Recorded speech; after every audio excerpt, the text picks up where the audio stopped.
So alongside Wesley Richards in one part of Birmingham, driving the pace of invention forward with their barrel cocking box lock. And their 14-year locked patent on Absolutely. W.W. Greener, across town, a very well-regarded gunmaker in his own right, a famous business that was known nationwide and the world over. He, strangely enough, was not a big fan of breech loaders when they first came out. He regarded them as inferior to muzzle loaders, but he very quickly reappraised that position because he was a hard-headed businessman and he liked making money. So he looked at the barrel cocking idea and thought, yeah, I want a piece of that. But he came at it from a slightly different angle that resulted in the inevitable court case. Yeah, well, what is gun making if not trying to find your way around other people's patents? Exactly. That is it. It is one gunmaker does one thing, then you take the idea, you develop it, and if he sues, so be it, you defend yourself in court. And he came up with this, which you can see is radically different to the shape of lump. Bring them up like that. This is the facile princeps. Which is first principle, best idea is how it translates roughly. You can see it's far more complex in typical Greener fashion. He's gone so heavy nightmarish on to work on. I bet they are. I've never worked on one, but even looking at the tiny little parts inside this lump here, I wouldn't want to. So, this was his flanking manoeuvre around the Wesley Richards box lock barrel cocking patent, Anson and Dealey. And it's totally different. It is patently different, no pun intended. Well, it has a couple of like pins. It does. There are similarities, but the court agreed with W.W. Greener and said, yeah, these are sufficiently different for you to be able to carry on making these with no infringement. This is not easier to make. No, it's not. It really isn't. And these are, but again, you can see differences here. You've got, okay, this is a later Wesley Richards, and we'll talk about hidden third bites later. So, yeah, you can see the differences here. Greener went on to develop the Greener type crossbolt, which we see here, which was a treble grip action, which he, in typical Greener fashion, advertised as the strongest, the best, the hardest wearing, the most impervious to falling apart. This will last thousands of years. Everything else is terrible. Very, very pushy, Greener. Yeah. But then you have to admit that he had every reason to be. The guy was successful as a gunmaker, even though he was virtually blind. Really? Yeah. Greener was on the verge of blindness for most of his life. And that is, I'm not defending the way he behaved sometimes because he was overly thrusty and overly dismissive of other people's products. It's never nice to be overly thrusty. But he was successful in spite of his impediments. So, and this is his answer. So, yeah, Greener, one side of the court, Anson and Dealey and Wesley Richards the other side of the court, both driving these things on. There are other things that were developed at the same time, and we can go on and talk to that, but these were the two who were most active in the circles of BOXLOCKS. This didn't last as long? It did last. It didn't gain as much popularity simply for the reason that you outlined, which is they're difficult to work on. These are simple. No gunsmith is going to recommend this when that is available. No, exactly. Why would you? We still sell them. We still find they're popular with our clients who are devoted Greener fans, but they are arguably overly complex when compared to an Anson and Dealey action. Yeah, but as we've discussed many times, unreliability is an enjoyable factor sometimes. Okay, I'll take your word for it. And it's also interesting to note that Dealey also, John Dealey this is, who came up with the Anson and Dealey patent with William Anson, this is one of his patents as well. Dealey Edge patent forend release catch. Which is now very similar to what we use on pretty much every gun in the world. And William Anson came up with the Anson push rod, which is what's used on almost every side lock behind me. Wesley Richards really did make their mark on the world. They did. As a team. Yeah. And they still do, to be fair. They're they do. Still one of the biggest British gun makers. We talk about influencers today on social media. Wesley Richards were huge influencing factors on a vast majority of the gun trade. But that's what happened. That's gun trade in the UK, is people come up with a good idea, somebody else refines it. And it is almost the law of natural selection. The most popular are the ones that are most effective, most simple, most easy to operate, most easy to work on, and most popular with the public. Yes. And everything else... Why does everyone buy golf? For exactly the same reasons. Everything else falls by the wayside. The durable survive. Same in life. Life lessons at TGS. So yeah, there we go. That's Greener and Wesley Richards. We'll come back to this one because it's I mean, that sort of started everything, and this is an interesting one. I didn't realise he won that court case. Yeah. But, yeah, I would have thought, like, if you were the judge, you go, if you want to make them, mate. Yeah, crack on. Crack on. But even the judge could, not being a gun maker, had enough information in front of him to see the differences. And it's not hard to see the differences. They are there. And it's probably a correct court judgment. They are sufficiently different to be different patents. They probably looked at it's really not harming your business, guys. It really wouldn't. No, it really wouldn't. These were bound to succeed, whereas those were bound to be tricky. But they were very popular because they had Greener driving them behind the scenes. The marketing, Greener's significant and they do look greenery. Yeah, they do. But his genius was not only his ability to... I mean, they're very, very good quality guns. But his genius was his ability to market in an age where there was a lot of competition for the gun buying pound. As we said before, that always seems to set those who are still around today from those who fell by the wayside. Yeah. How much they invested in marketing their product and telling the world how good they were, not just being good. Absolutely.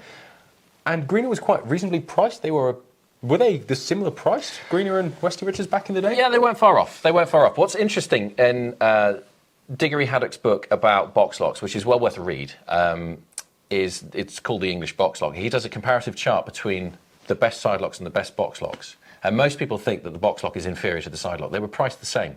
From many different gun makers, the best quality boxlocks and sidelocks were priced very, very similarly. Interesting. So what it comes down to, the difference between Birmingham boxlocks, London sidelocks, that's the sort of the very broad brushstroke camps that we fall into, is that the sidelock was recognisably exclusive. The boxlock had many different iterations, many different levels of quality. Yet the sidelocks have many different levels of quality as well. You don't often see best quality boxlocks these days. There were fewer of them made. And that's why it's one of the reasons they tend to be less popular today, which is a shame, because when you see a best quality boxlock, the quality does scream out. It's just that they're widely disregarded, and they shouldn't be. Because we see a lot of inferior boxlocks on the market made of... Because they're so easy to make. Yeah, they could be churned out. Yes. And it's a shame that because we see a great deal of those, less quality steel, less quality refinement, less quality finishing, less attention paid to balance and handling, less well-struck barrels on these lesser quality guns, that all boxlocks are tarnished with the same brush. They are not the same. Best quality boxlocks are absolutely first class in their own right, and they are... If you are buying guns now and you're putting a collection together, seek out a best quality boxlock, because it's a fraction of the price of best quality other guns. There's a couple in this room. There's one in particular we should look at now. There are several, yeah. Yeah, let's look at a best quality boxlock.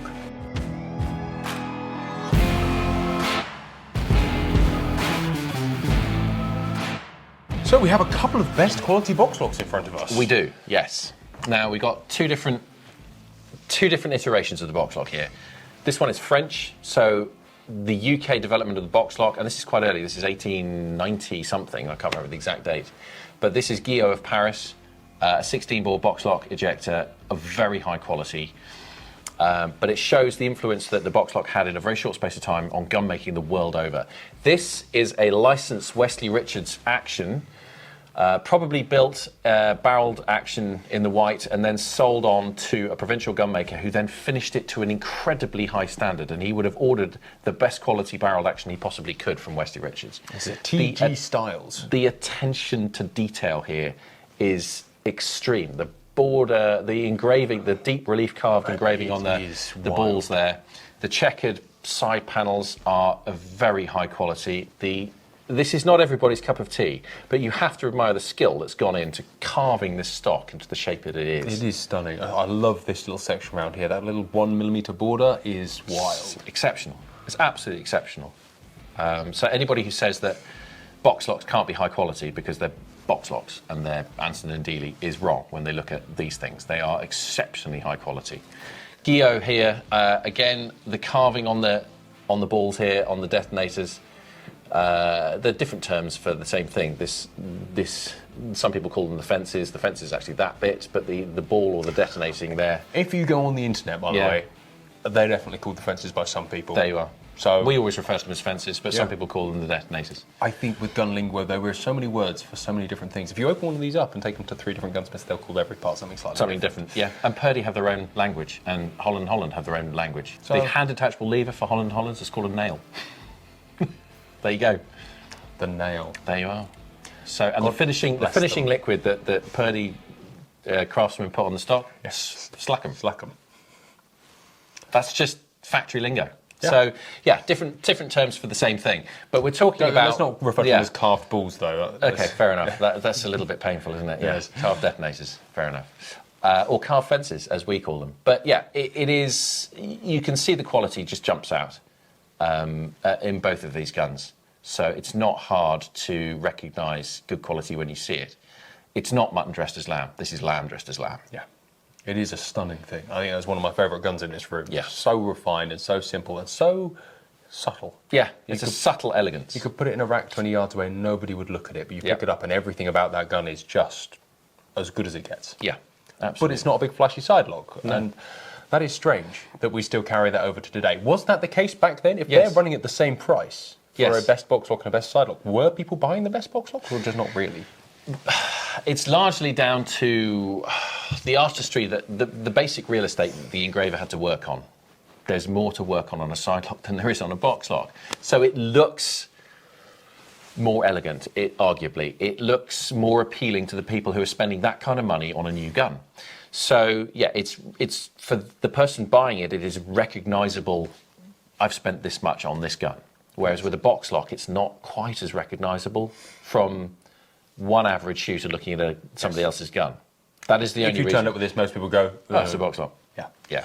It takes a bit of somebody who likes guns to go, that's a fine thing. It takes a bit of knowledge of them to actually understand the quality of them. Yeah. Yes, absolutely. How did the box lock develop? Because presumably this isn't it. You know, you've got 3 pins with some parts inside. Did it move on from there?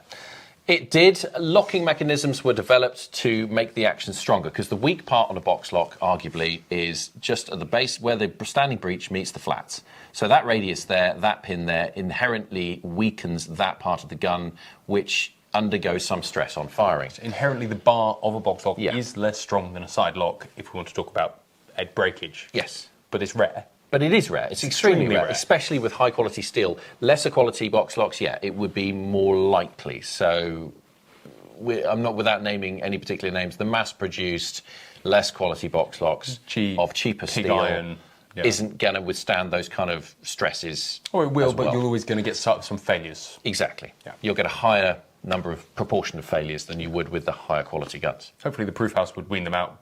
Should do. That's what the proof house job is. But. Yes.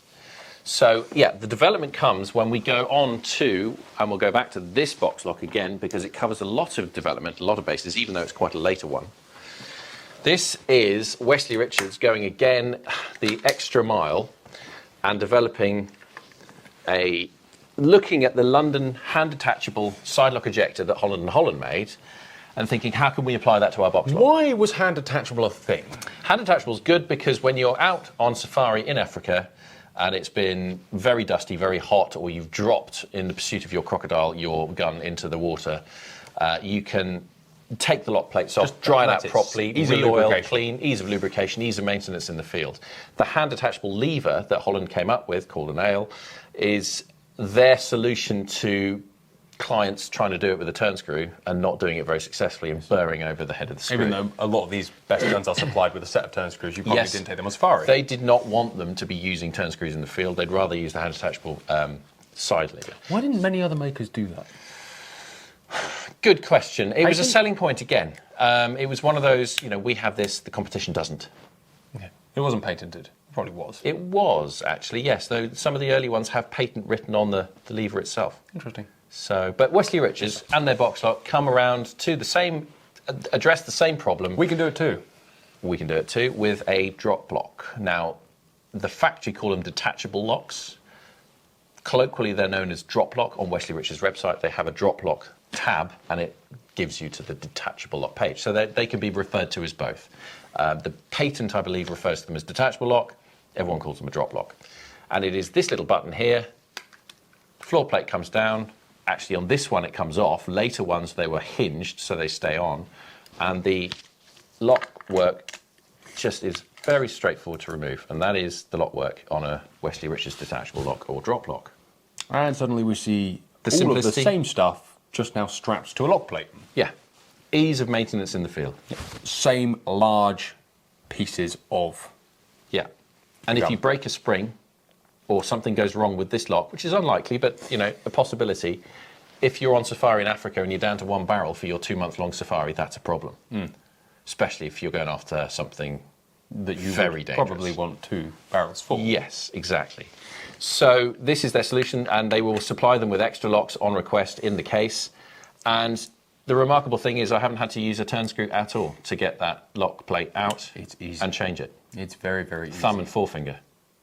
That's all you need. Which you might also lose in pursuit of said... But that's if you still have it after yes. wounding one leopard and it having come at you and taken off half your hand, yes.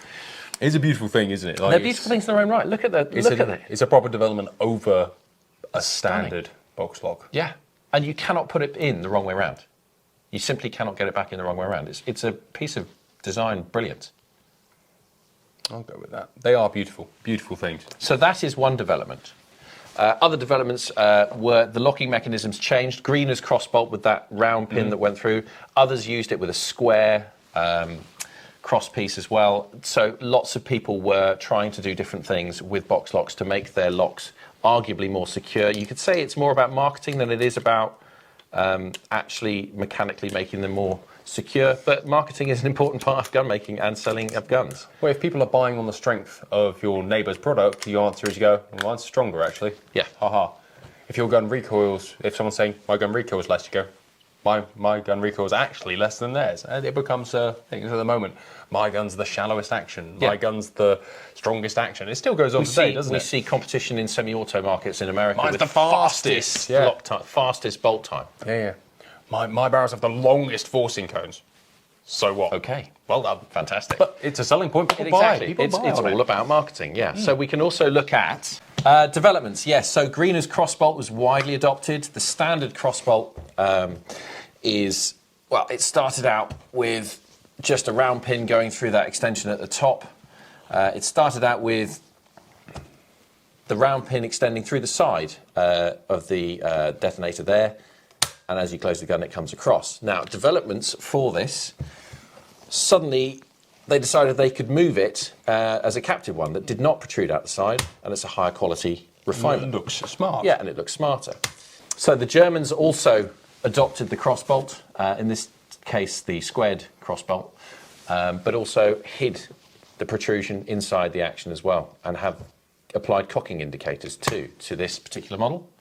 That's another development. You can see, as we move further on, the hidden third bite. Instead of a crossbolt coming across the top of the extension of the top rib, it's in the tip of the breech, in the face of the breech, and it recesses into the face of the standing breech. Which I've always thought is the preference for It me. is the preference. Yeah. It looks good. Does it make it stronger? Probably not, but it does look good. Arguably. But it's interesting that the London gun makers who were offering box locks didn't often adopt it. They did sometimes, and they did sometimes on their side locks, but not hugely often. But I presume because if they put it on their box locks, people would want it on the side locks? Yes, I think they felt that the lines were somehow impeded. The elegance and the grace of the entire gun, even open or closed, was somehow compromised by having bits sticking out of it that were of questionable efficiency, effectively. Yes, if they weren't actually doing anything, given that you've now got 2 lumps in the bottom, as opposed to 1 and a crossbolt, why would you need that when you now have a large locking bolt on the bottom? Exactly, yeah. So where does the doll's head come into all of this? Well, it originated in those very early Wesley Richards. And that is also sticking around. This particular gun here is an interesting one because it is a shot and ball gun from Army and Navy, box lock, built for the colonies, with the doll's head extension that recesses into the top of the action there. Did Army and Navy build guns at this point, or were they still just buying for Greener or something? This is a Webley action, retailed by Army and Navy. So you can see these classic thin top levers here with the Webley and Scott, or Webley, and then as they became Webley and Scott, P. Webley and Sons eventually became Webley and Scott, and W.C. Scott and P. Webley and Sons amalgamated. But that is the Scott spindle And Webley built a great deal of these actions using the Scott spindle, sold a huge number of them to Army and Navy, specifically for officers and gentlemen to take to the colonies. This is a shot and ball with another development, which is that little screw there, which is an intercepting sear, which prevents accidental jarring off. If you drop your gun out of your howdah on your tiger hunt in India, you don't want to kill your elephant. No. And and the man driving the elephant, and also you peering down to see where the gun's gone. So that is a safety mechanism that prevents the hammer falling, despite. Yes. But it didn't become hugely popular in box locks, where it's standard in side locks. Yeah, I mean this is a more expensive edition. So you're increasing the cost of the box lock, and it became clear to the gun buying public that cost was an important factor when it comes to buying box locks. The more expensive you make a box lock, the closer you are to saying, well, why didn't I just buy a side lock? Now, there is an argument to be said that a well-made gun is a well-made gun. Side locks sometimes are regarded as handling better than box locks. Just by the extra weight in the middle, maybe. Yeah, maybe, but at the very top of box lock quality, that argument falls aside, because it's down to how well the barrels are struck off, how well the woodwork is matched for density to the overall requirement of the client. And everybody likes guns that balance differently. We all know that some guns you pick up, they handle like wands, and you think, that's fantastic. And there is that secret X ingredient that we think we have in our brains. But actually, it is about proper gun making, using proper materials, doing everything properly will give you a proper handling gun. So that is the thing that inhibits box lock development, is the fact that the higher you get price-wise in the box lock market, people feel arguably through snobbery, that they should just take jump by a side lock. I think they're wrong. I think fantastic quality can be had in the box lock market. It is a tough one, isn't it? Because inherently, if you care what other people think, and this is generally based upon that fact and nothing else. Yeah. If you care what people think, people will always opt for a side plate or a side lock. I mean, it's strange, isn't it? It is, yeah. But you can I understand that there is also personal satisfaction to be had, so I don't take anything away. I own side plates and think they're beautiful. I own side locks and think they're beautiful. How about a side-plated box lock? Should we have a look at one? So that there is a side-plated box lock ejector. To a layman that doesn't know guns, they will go, oh, it's a side lock ejector. It's not a side lock ejector. This is actually a Cogswell and Harrison. They weren't universally popular. The trigger is less than elegant. You can see that it's a little bit lacking in refinement. Spurious and reliability as well. Questionable, yes, in places. But what we're talking about here is just the shape. Ignore the maker. It's the shape of this, the fact that it's designed to look like something it isn't. To not deceive, that's not the point. It is to give more real estate to the engraver, to make it look more elegant. But it is actually a boxer. Yeah. Where are we going? So side plates were one way of making a box lock look less boxy, because one presumes that part of the derogatory nature is that they're not beautiful, the lines are pretty square. Because they're squared off at the back, and it's less visually attractive to the eye. Now, they did try and get around it. This is actually sometimes referred to as a bowback action, or a scooped action, because of that little recess in the metalwork, which, it takes more time and effort and skill to head that stock up and make it meet the action properly, so the wood to metal fit. And that's one of the crucial things in assessing the quality of the box lock, wood to metal fit. So this is an interesting one. In fact, it's a 2-inch box lock ejector by Greener. 2 inches? Talk to me about 2 inches. This is a good opportunity to talk about 2 inches. 2-inch shotguns, yeah, usually the short-chambered version, very light handling, very fast handling. Thinner barrels, generally? Yeah, you can't have a heavy-barreled 2-incher. The point is just not there. Yeah. So it had to be, a lot of them came out of the factory at 20 and 21 thou, sometimes 18 thou out of the factory. Much lower pressure cartridge. Very, very, yeah, you didn't need huge amounts of steel to cope with the 2-inch pressures. But the interesting thing about this one is this is a Greener, but it's a Greener on an Anson and Dealey action, his great rival across town. So he was not above buying the use of the patent. Money. Because he wanted to make money. He could see it was popular. Yeah. He is a good businessman, Greener. So he'll slag you off in public, but he'll also buy the patent, put his name on it and sell it and make some money. But that's one option to make the back of the action a little bit more interesting. Then we go on to another variation of the scoop back, which is just a little lip at the top. I've always been a fan of this sort of... It's nice, it's elegant. Thing, yeah. It is pretty to look at. and just a little bit more visually interesting. And further still, and this is more complicated, is the scroll back action. And scroll back is nice. It is. It's very beautiful. Now, the problem with When these... done well. When done well, yeah. When done badly, it's all, bad gun making is bad gun making. It always will be. The problem with these is all of that extra time it takes to file the back of that action and then head up the stock properly is extra time you've got to charge. And suddenly much more expensive. Suddenly it becomes more expensive, yeah. So there is another option, as we've looked at before, the church windows, as they're sometimes called, the recessed checkered side panels on the back of the box lock action. That too is a refinement. But it's all adornment. Yes. Trying to make it more interesting, more attractive, responding to some of the criticism, responding to some of the snobbery, just to try and sell more guns. It is interesting. The whole London-Birmingham thing, were box locks ever a big thing in London? Not a big thing, no. Every single gun maker offered a box lock, almost without exception. Purdy's were buying in Birmingham-made Anderson and Dealey actions, as were Holland and Holland. Robertson was buying in very high quality.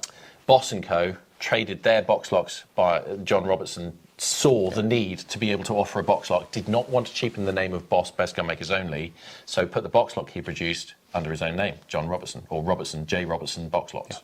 But they were Birmingham trade guns, finished to a very high standard and very high quality steel. And they would have ordered it in their spec. Absolutely, yeah. They would have known what they wanted and have ordered what they wanted and would have rejected anything that did not meet their exacting standards. The same with Hollands, the same with Purdy's. So Hollands offered the Cavalier and the Northwood model. Mm-hmm. Purdy's offered a standard box lock model. I forget what they call it. And Robertson offered, or Boss offered the ones under the Robertson name. So yes, everybody was doing it because clients coming in saying, I'd like a pair, but I'd also like something for my son or my nephew. They couldn't turn that money away. It would be stupid to. It it's only good business to offer a subclass. Exactly. But you have to protect your name in the process. Look at successful gun makers now.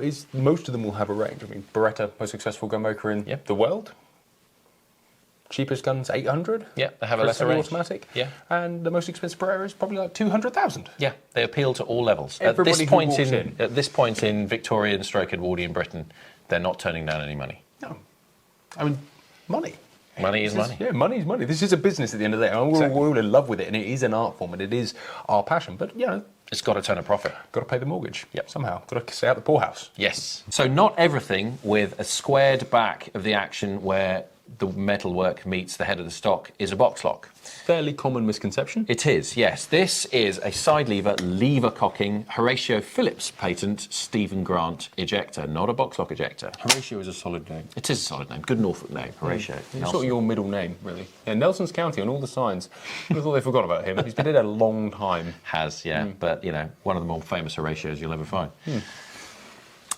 So back to the guns. A beautiful thing. High quality, beautifully finished, number 2 of a pair. When I saw this on the website, the new website, I must admit it was probably my favourite thing that I saw going through. There's something about that metal side lever against the wood, the quality of the engraving on that floor plate is just, isn't it beautiful? It's stunning.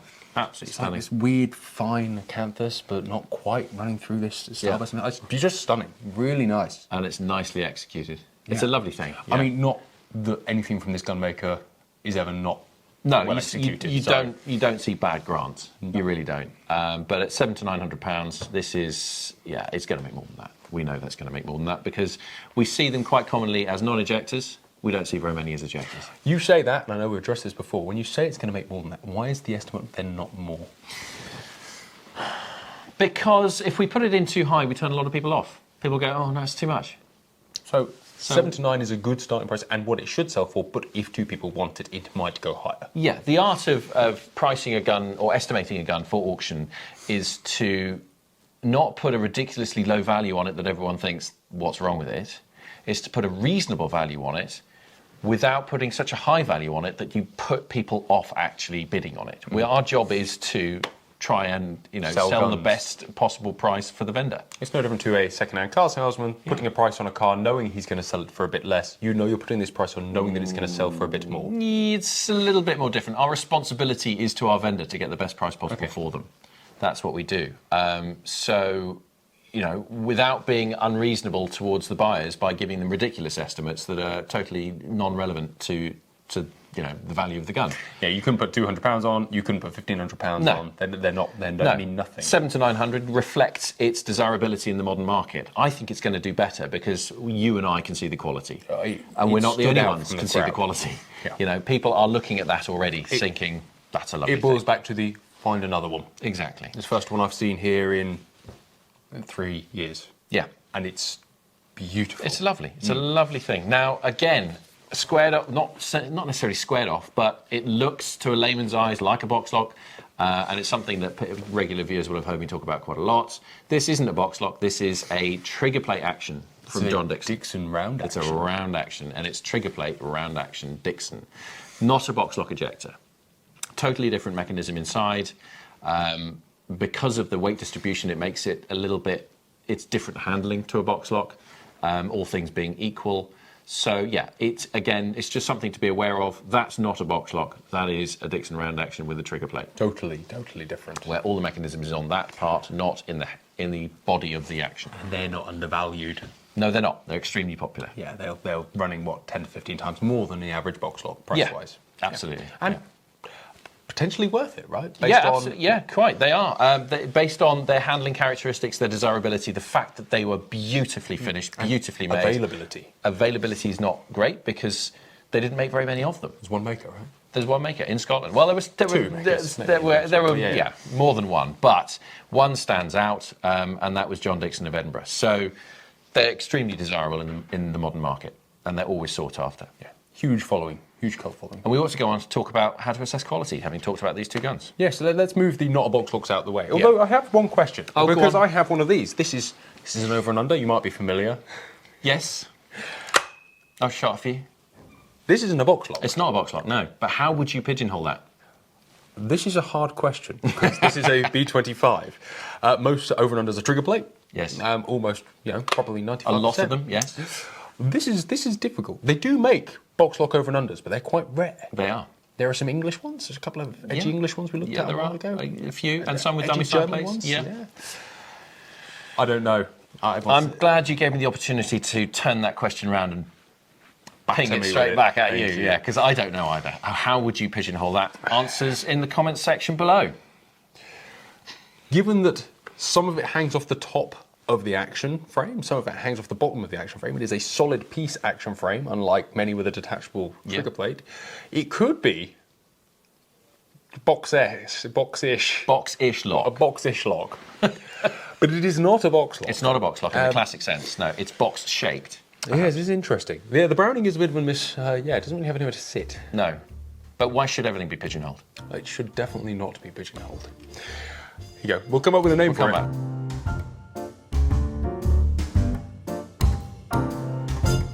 So, how to assess quality? So when we're looking at box locks, obviously we have everything from an AYA Yeoman, not that's at the bottom. No. Let's say that's most people's entry level, £40 to £60. Yes. Non-ejector, quality, or at least a decent standard. There are cheaper or worse guns. Yes. An AYA Yeoman, let's call that our baseline. Yes.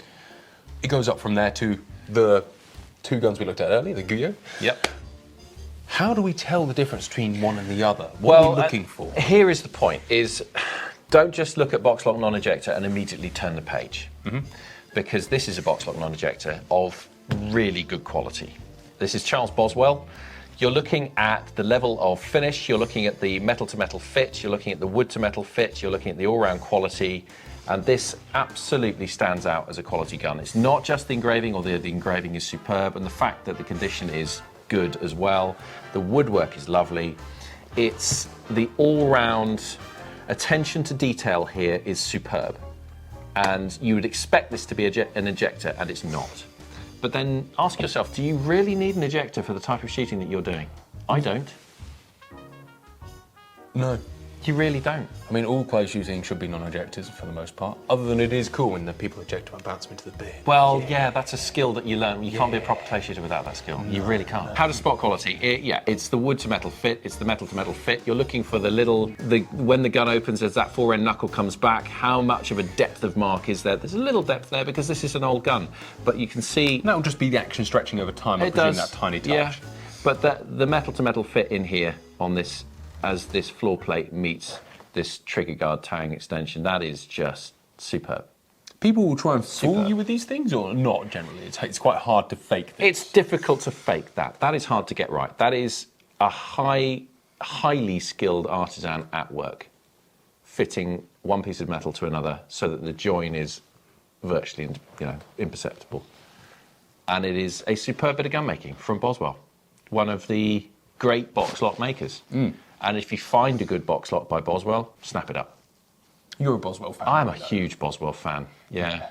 Because his way of filing an action, the shape he got into a box lock action is just epitomises the grace of a box lock. He got it right. I feel like more often than not. I am biased. Definitely biased. I am biased, but we all have our favourite makers. That is true, and they don't always have to be, reasonable. No. But that is beautiful. Such a beautiful thing. Like you said, the hallmarks quality from the wood to the checkering to the way that everything just flows together and fits together. Yeah. All wrapped around exceptional engraving. Yeah, and very rarely does a box lock exceed £600 in value. Non-ejector, sorry. Yeah, the non-ejector. And they're worth more. So at the moment, these are the buys to get. Yeah, like if you want to access English guns, you can enter at what sort of level? Like what are current values? Talk to me about current values. Box lock non-ejectors of this quality, you're looking at £300 to £400 plus commission. That was the estimate we would put on something like that. It's usually less than that for a non-ejector. No, I mean, this is a superb. This is a superb example. Yeah, less than that usually, £150 for a non-ejector, depending on the wear and the maker. And how much original condition is left. If you came in with £500, you'd walk away with a very nice, beautiful non-ejector. Ejectors, because inherently people want ejectors. Yeah. The interesting thing, when we're in America, ejectors are clearly less popular because of the style of what they do. But over here, probably the throwback to the side lock, same sort of thing. The ejectors means more. It's almost necessary in people's minds, isn't it? Yeah. That non-ejector means crap. Yeah, doesn't. No. Which is strange. Yes. It's clearly some kind of... many of the hammer guns that are of exceptional quality, very few of them are ejectors. Cultural stigma. It is, a little bit, yeah. People have got this theory in their brain that the cartridges must fly out automatically.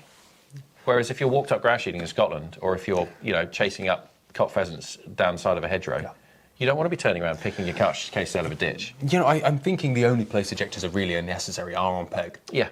And even then... not a lot of the time. Not really, no. I mean, shooting hammer guns for driven game, I find myself being more choosy about what I raise a gun at. And the because reality is, you learn time. very quickly to do this. You do. I can do it quite speedily. With your eyes in the air fairly well. Absolutely. Because you know where your hands should be, you know where your cartridges should be, you know how to cock the hammers, you know how to pick them out of a breech of a non-ejector and put them back in. If a bird flies over during that time, take your time. There's always another one. It's really not the end of the world. No, it's not. It's not the end of the world. It is not. 2 rushed shots will always be beaten by 1 good shot. Which is it. You've got 2 good barrels to use. So use them wisely. Exactly. With a non-ejector. As you said, I remember you talking me through shooting just 1 barrel at a time, just loading 1 cartridge, going through one thing at a time. Take it back down to the basics. Yeah, you don't need an ejector. Potentially, and you can enjoy that experience a whole lot more. Yeah, absolutely. Or maybe you enjoy that experience differently. It is different, yeah. But you can also enjoy the experience of having spent very little money at the moment on buying the gun. So ejectors, moving on from ejectors, say we've got £500, we've got ourselves a wonderful non-ejector. What do we need to come with to the table to buy a box lock that pings? Under £1,000 gets you in the market. Between £1,000 and £2,000 gets you an exceptional box lock ejector. When you think that you can own something like that for that little money, it's to me that's crazy. Because if you went and ordered that new, you're looking from any maker. If you wanted it brand new, you're looking at 30 grand. I mean, where are you? Yeah, from Spain. Yeah, you're looking at close to 10,000. Yeah. I don't know. You say that who makes stuff box locks for 30 grand?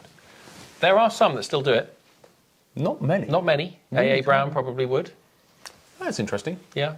For 30 grand, that's not terrible value. No. But it's better for 2,000. But exactly, for the money you have to spend to get good quality box lock ejectors from some of the best makers around, whoever put file to metal to craft an Anson and Dealey style or even a Greener style box lock ejector. If you felt the need. You don't have to spend a lot. You really don't.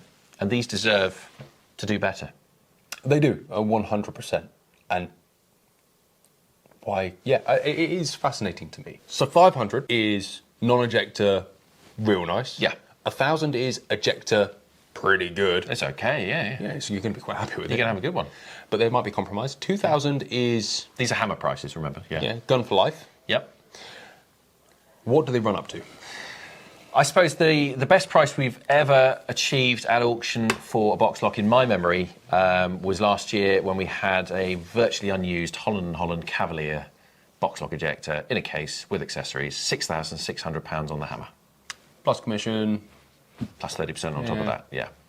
I mean, Holland Cavalier is a different sort of gravy, although it's technically... It's a Birmingham-made gun, finished to the highest possible finish with by nice one of the name best on it. makers, with one of the best makers' names on it, yeah. It's a different sort of thing. Yeah. And that one was mint, I remember It that was, gun. yeah, it was You're basically crisp buying the as they brand get. new £35,000 gun right there. Exactly. So that is an investment in yourself. And the new owner was very happy with it. He bought it to shoot it. Yeah. Do you find generally people buy box locks to shoot them? Yes. And people buy more side locks to have them?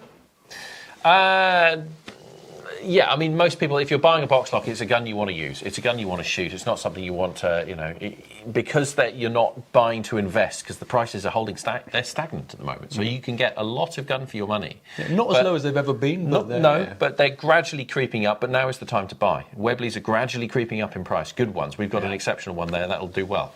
Yeah. We expect it to do well. I expect this to do quite well, because it's such a beautiful thing. But I've been wrong before. But still, you're looking at not very much money in the grand scheme of gun buying. Yeah, like when you look at what else you can buy for £2,000, a fully hand-built mint ejecting single triggers. What about single triggers? That's an interesting question. What are we feeling about single triggers and box locks? Well, single triggers depends on the patent. Wesley Rich's single trigger is very, very good. As is the Webley one. As is the Webley, yeah. The Wesley Richards single trigger is over here. I can show you it. I mean, this is an interesting gun in itself because... This is very late. It is late. This is what we have come to the conclusion that this is a Scott spindle, not a Wesley Richards top lever. It's a personal preference thing, I would have thought, when someone ordered it. Probably. This is a single selective trigger on the Wesley Richards patent, and it's very, very reliable. The selector is very easy to use. This is a 1951 gun, but probably, we think, a gun in the white that was found at the back of the cupboard somewhere and decided they'd finish it in 1951, because pretty soon that hand-detachable lock plate was hinged, and this one is free floating. So it is out of its own time. Yes. This was built before AYA killed the box lock market in the UK. Oh yeah, this is probably leads us on nicely into the conclusion. That does, yeah. Where are we now with box locks? Well, this is 1951. This is before over and unders took off in any meaningful way. Before the Morokus and the Berettas dominated the English competition circuit, this would have been the competition gun at the top level. It is designed for competition with the raised ventilated rib, nice long barrels, semi-pistol. It's a pistol grip stock.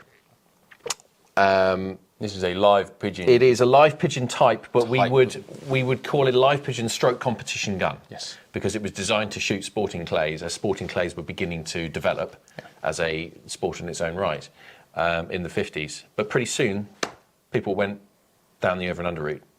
So this was, slightly out of its time, but it's a beautiful thing. And I'd love to shoot around a sporting clays with this. I really would. It's my kind of gun.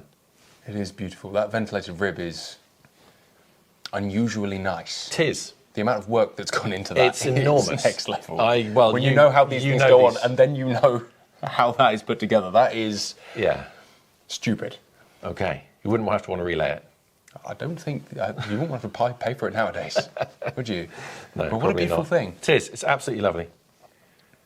So nowadays in England, or at least, and we'll kind of backtrack then to how we got to this point. Wesley Richards still make this gun or similar things. Yeah, you can order that from Wesley Richards today. Yes.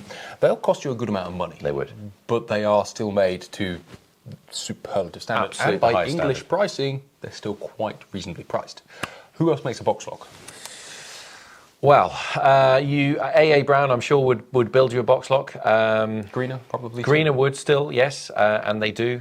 We have seen some, fairly recently built Greeners come through auction. Others, they're tending to specialise more towards their side lock clientele these days. So it's very, very few others that I can think of off the top of my head would be offering that as a. If you're going to put all the effort into hand building a gun, you might as well make it £100,000 worth. There is that from some of these makers. There is that, yes. Nice. And it is a shame then, really, because do you think if people, or the British gun trade, were to start doing more box locky type things in the side by side market, that they'd be more affordable? It's extremely unlikely to happen, though.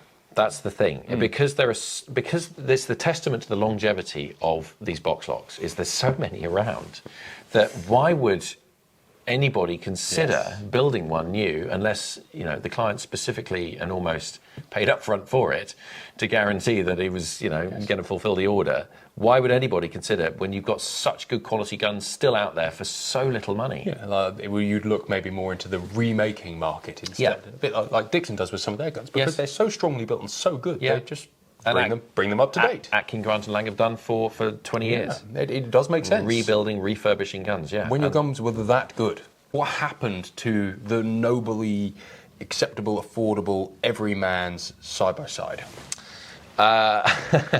Well, it's a tale of Spanish industrial might and the importation of Spanish guns, particularly AYA. Nobody expects the Spanish importation. No, exactly. Nice quote or misquote. So it's partly the Spanish influence in the 50s, 60s and 70s that sealed the nail on an already dying beast that was the British gun trade post-war. It was already ailing in a serious way to do with the shortage of steel in a rationing era, the loss of the skills to a greater extent during both world wars. Those weren't being handed down. The agricultural slump, the landowners being taxed heavily to pay the war reparations that, the Second World War cost a huge amount of money, needed paying off. All of that filtered down into the gun-buying British public of any degree. There was less shooting around, there were less people buying guns, or fewer. And people, if they were buying new guns, were buying cheaper guns. They were buying Spanish imports. And then, as the Spanish importation business grew, the Italian over and under business grew, and then sealed the fate, really, of the British box lock as a viable concept. Sad. But inherently, that's how things go. That's market forces in operation. That's how things go. If we can't build them at the same price, why should they make them? Yeah. If no one's going to buy them. When what, an AWA number 4 box lock was pennies by comparison. Well, they were quite expensive. It was a fraction of the cost. So yeah, they were less expensive than the British guns. That's the thing. So they were copying what the most successful British guns were and doing it extremely well, especially at the mid-market level. Not necessarily at the high level, but the mid-market level, they completely blew them out of the water. Yes, and being that these were mid-market guns, that was the end. And it was production levels as well as competitive pricing. Yeah. They were more available. Yeah. And the wages were lower and they could get a lot of people to work for them, whereas we couldn't. Exactly. Sad, so really. all of those things combined, I'm afraid, put the coffin lid and hammered the nails in on the British box lock. So every AYA number 4 you buy, you're desecrating the history of British gun making. Is that what you're saying here? No, that's, I think, probably putting words in my mouth. I would like to revisit Spain one day in my life, so I wouldn't like to be blackballed or be able to not set foot in the country. That was semi-humorous, just so we're aware. Those are Jonny's thoughts, not mine. Sorry. So, yeah, but it is, I mean, we're telling the truth about the historical demise of a major section of the British gun trade, and it's not all the Spanish fault, and it's not all. It's not all the Italians' fault or the Spaniards' fault. It is simply that a declining industry. The world changes. It does. It moves on, and you either adapt or die. Yes, this is it. And the things that don't adapt, it doesn't. They weren't meant to be here, right? No, they weren't meant to be here. They can cling on, and the UK gun making trade is strong, and they still make box locks, but they're not the everyman's gun anymore. No, they're not. But they do serve a purpose, and hopefully, as more people enjoy rough shooting and smaller days, and in the age of, the post-COVID, in the age of bird flu, we might be required to shoot smaller days. The Boxlock non-ejector, that's what I want to walk up and down a hedgerow with. Hammer guns, non-ejectors, Boxlock non-ejectors, different guns designed to do that kind of shooting, rather than big, heavy over and unders that can do everything, absolutely. But, I'd be quite happy putting standard steel out of a Boxlock non-ejector. Yeah, and it was probably 500 quid, so Exactly. once you've used it for a few years, it doesn't matter if you've worn it out. No, buy another one. Quite so much. Not that blasé, because obviously you don't want to wear these old things out. They are history. worth, especially ones of this quality. Yeah. Right, thank you very much. Always a pleasure. That was fascinating. Quick gallop through, as always. Shallow, but slightly more than shallow dive into boxlockery. Yes. Well worth considering. How many if you're into boxlocks do you own? sides? 5. That's a good portion. Currently. That's a very large portion of your gun collection. One or two are edging towards the door as projects come on, especially restoration projects. Shh, we don't mention that. Don't mention the Don't restoration. don't tell them I have a favourite. Right, thank you. Always good.